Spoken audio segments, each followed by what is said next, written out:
So hi everyone. So magpaksiw ta og isda. Basta mga panapot na ni siya kung anong gimix-mix.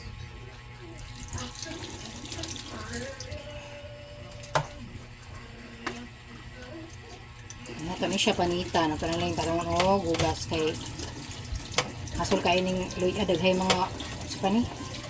Kuliog-liog. So mo ni siya inkis-mekos na ni siya tanan.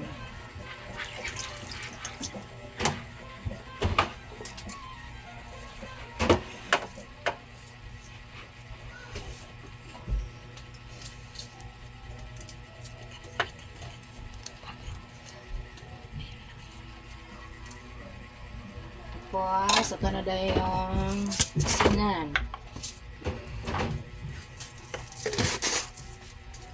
Suka. May lang. Then, bitchin. Kaya ito ni bitchin gamay.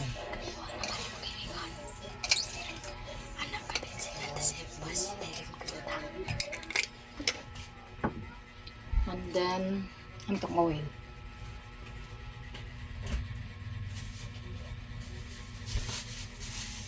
Among oil natulog kay ibutang sa ref. Tana ko oil, oh my god. Magbutang ko oil basta magpaksiw ko kayo mula may magid siya. Tana to gamay ga oil. Tana na to og tubig gamay para mahimong sabaw. Sabaw nga paksiw. Si Kuya, titingnan natin yung babae natin, yung ginawa nila Ate Maymay. Ito yung pinuntahan ni Chris na yung nakaraling ko na hindi ko ako nakapunta. So, bisitahin natin dahil titingnan natin ngayon kung natapos na yung babae. Kana ko ni siya napalit butang og kamong akbay. Siya paminta, butang na nato ni palit pa ko kay wala. So itakto na nato. Binigay niya 10,000 para yung Ate Maymay. Kaya natin, hinapon mo yung dagat na nakaraan dito po.